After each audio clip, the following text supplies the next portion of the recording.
Selamat pagi saudara, apa kabar Anda hari ini? Senang sekali Sapa Malang kembali hadir di hadapan Anda. Saya Hilda Nusantara akan memandu selama 30 menit ke depan Sapa Malang episode kali ini. Saudara, menata kota menjadi tugas penting bagi setiap daerah.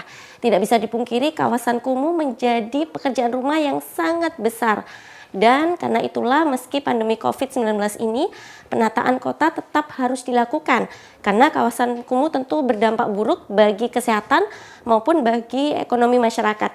Nah, Balai Prasarana Permukiman Wilayah Jawa Timur punya solusi untuk menanganinya melalui program Kotaku atau Kota Tanpa Kumuh. Namun, pemerintah daerah sebagai nakoda tentu bertanggung jawab besar atas penanganan Kota Tanpa Kumuh ini. Nah, untuk membahasnya lebih lanjut, saya sudah bersama dua narasumber saya. Halo Pak, Assalamualaikum Pak Sutiaji, Wali Kota Malang. Waalaikumsalam warahmatullahi wabarakatuh. Apa kabar Pak? Alhamdulillah berkat doa semuanya baik-baik. Alhamdulillah tengah pandemi tapi kita tetap menerapkan protokol kesehatan ya saudara. Selanjutnya ada Bapak Reva Sastrodiningrat, Kepala Balai Prasarana Permukiman Wilayah Jawa Timur. Apa kabar Bapak? Baik, Mbak. Alhamdulillah, sehat ya Pak ya. Baik, saya mau ke Pak Reva terlebih dahulu saudara. Gimana sih Pak gambaran program Kota Tanpa Kumuh ini? Sasarannya seperti apa? Baik, terima kasih Mbak. Izin Pak Wali, jadi program Kota Tanpa Kumuh itu atau biasa kita sebut Kotaku itu sebenarnya terjemahan dari program besar pemerintah yaitu 100-0-100 Mbak. Di mana 100 pelayanan air minum, kosongnya itu untuk kumuh dan 100 lagi pelayanan sanitasi. Nah, program Kotaku itu sudah dicanangkan sejak tahun 2015 dan Kotaku ini sasarannya untuk kawasan-kawasan yang memang tingkat kekumuhannya cukup tinggi. Seperti itu Mbak. Nah, Kementerian PUPR melalui Direktorat Jenderal Cipta Karya bertanggung jawab atau dalam memiliki tugas dalam melaksanakan program Kotaku ini di masing-masing provinsi, kabupaten, kota. Jadi seperti itu. Oke, kabarnya memang mengenangani kawasan kumuh ya Pak ya untuk Kotaku ini. Nah, ini kan tengah pandemi pandemi COVID-19 nih saudara. Bagaimana Pak agar program Kotaku bisa tetap berjalan? Monggo Pak Reva. Baik, jadi sebenarnya kita sudah ada surat edaran Menteri di mana kita diberikan arahan tetap bekerja namun mengikuti protokol COVID-19. Sehingga begitupun pula untuk program Kotaku kita tetap menerapkan protokol COVID-19.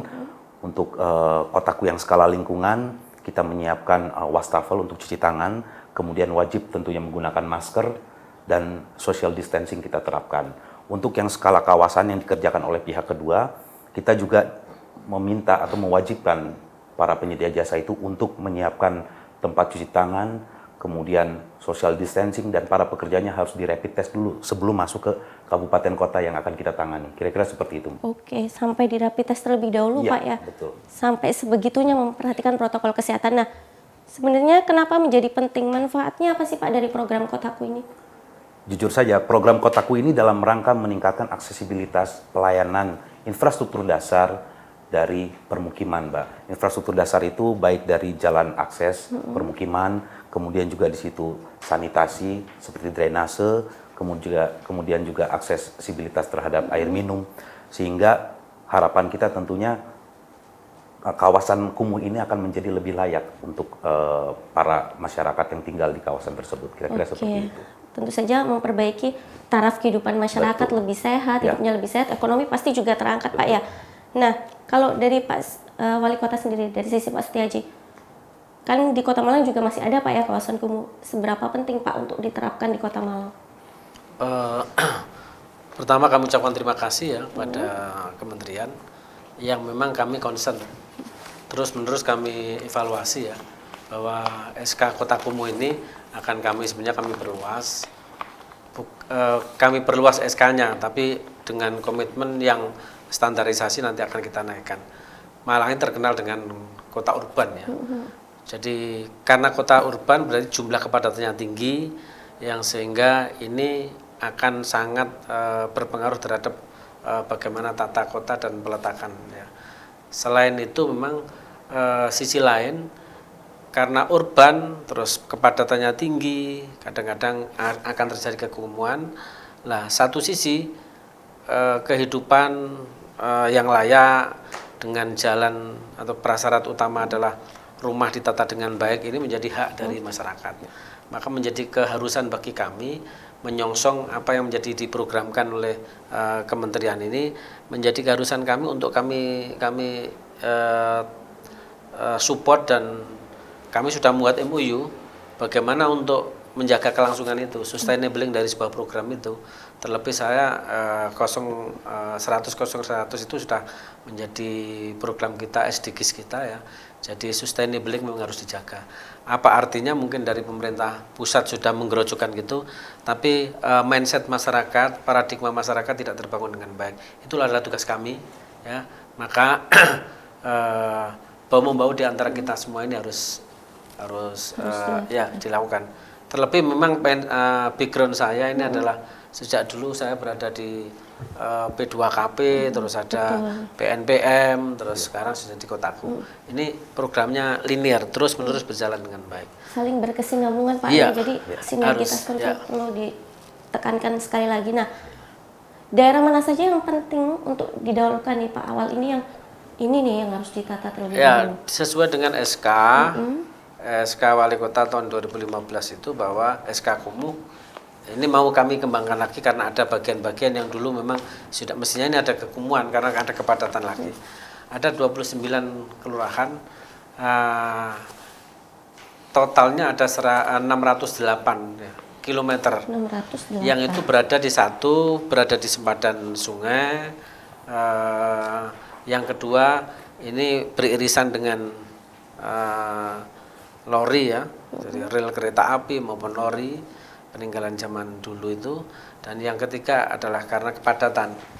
Ada di daerah memang satu kelurahan itu luar biasa, satu kelurahan penduduknya kakaknya sudah lebih dari 40.000. Nah ini harus ditata berhimpit-himpitan. Dan basicnya dulu kan masyarakat kita kan tidak pernah mengenal bagaimana tata kotanya itu, pokoknya dibangun, bagaimana akses jalan itu ya tidak dipikirkan. Kalau nanti ada kejadian, mohon maaf, ada kebakaran dan lain sebagainya, ini bagaimana. Belum lagi berbicara masalah estetika ya, bicara kesehatan aja tidak, apalagi berbicara estetika ya. Lah ini Kotaku ya menjawab persoalan-persoalan kekumuhan, persoalan-persoalan kepadatan, tentunya dengan mindset futuristik masa depan. Ke depan tuh jangkauannya adalah jangkauan. Inilah sebetulnya rumah ideal itu, di tengah kepadatan tapi ditata dengan baik. Oke, jadi ada 3 poin penting tadi. Yang pertama di pinggiran sungai, kemudian juga di pinggiran kereta api Pak ya, dan daerah yang padat. Jadi tidak cantik gitu ya. Jadi, nah bagaimana kemudian capaiannya penanganan kumuh yang mungkin sudah tertangani sebelumnya Pak Wali? Alhamdulillah kita itu sudah lebih dari 60% lah pengurangan ya, lebih dari 60%. Dan terima kasih, katakan kalau 608 asalnya hektar ya, terus sudah 60% lebih, ini belum ditambah yang program yang akan datang ini, insya Allah sudah hampir 80-an% ya. Tapi saya membuat SK lagi kemarin, SK pengembangan. Sebenarnya 608 itu kurang, karena ada satu kelurahan, masa satu kelurahan itu tidak ada kumuhnya sama sekali. Tidak mungkin lah, mustahil di tengah kota ini. Maka kami revisi. Dan ke depan kami akan memang bukan hanya SK, kami harus membuat peraturan daerah. Jadi peraturan daerah, jadi perda tentang kota kumuh, perda kawasan kumuh, perda tentang kawasan kumuh. Bahwa kita saat ini harus ada keterbukaan. Kalau kumuh ya bilang kumuh. Saya sampaikan Kota Malang itu kota, tapi menjadi wilayah terbesar se-Jawa Timur. Ya, karena apa? Di sini dilalui das berantas, ya, terus rel, terus kepadatan jumlah orang yang datang di Kota Malang sesuai dengan kota urban ya. Kotanya kecil, terus perguruan tingginya banyak. Ketika padat, mesti bagaimana membuang sampah, ya, bagaimana dia ada space untuk untuk fasilitas-fasilitas umum. Yang jelas itu tidak dipikirkan ya, karena kebutuhan rumah, tapi tidak pikir rumah yang sehat itu yang bagaimana. Oke, semakin menarik. Kita akan membahasnya lebih lanjut setelah ini. Tetap di Sapa Malang, Kompas TV, independen, terpercaya.